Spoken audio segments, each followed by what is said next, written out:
আসসালামু আলাইকুম। এটা আমাদের রাহেল বেবির প্রথম ব্লগ, তো একটু খারাপ হলে কিছু মনে করবেন না। আমরা আজকে আসলে যাব নানুর বাসায়।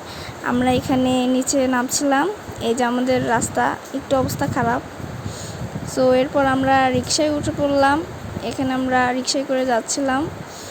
আর অজিয়া বেবি সেখানে অনেক বেশি মজা করছিল। অবশ্য আজকে সময়টা খুব খারাপ ছিল, কারণ আকাশের অবস্থা খুবই খারাপ।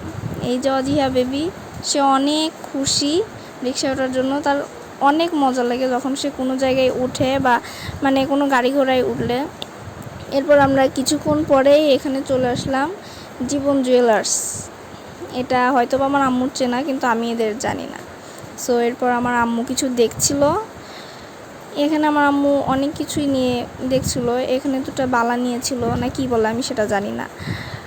আর এখানে আমরা দুই বোন খুব বেশি বোরিং হচ্ছিলাম, কারণ আমাদের কারোরই জুয়েলার্সের উপর কোনো ইন্টারেস্ট নেই।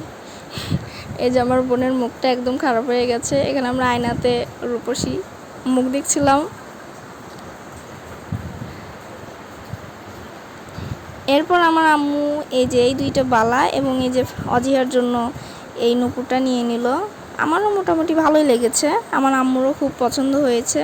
সে অনেক দিন ধরেই চাচ্ছিল বাবুর জন্য এই টাইপের কিছু কেনার জন্য। সো তারপর সে এগুলো কাজে দিয়ে দিল। উনি বসে কী যেন একটা করছিল, আমি এত কিছু বুঝি না এগুলোর। আর আমরা দুই বোন এখানে বসে আমাদের রূপ দেখছিলাম, রূপসী কন্যাদের। অজিয়া বিবি খুব বেশি দুষ্টুমি করছিল। সে নিজেকে আয়নায় দেখতে খুব পছন্দ করে এবং তাকে যখন ভিডিও করা হয় তখনও সে অনেক পছন্দ করে। ওর যেগুলো ভিডিও, যেমন মনে করেন ওর যেগুলো ভিডিও আমি করি সেগুলো ওকে কম্পিউটারে দিয়ে দিলেও অনেক খুশি হয়ে বসে বসে দেখতে থাকে। আর ওকে ওরকম খুশি হতে দেখে আমারও খুব বেশি ভালো লাগে।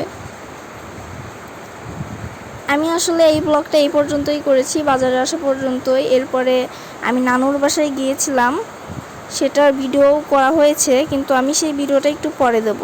সো নেক্সট ভিডিওর জন্য একটু ওয়েট করতে হবে। আসসালামু আলাইকুম।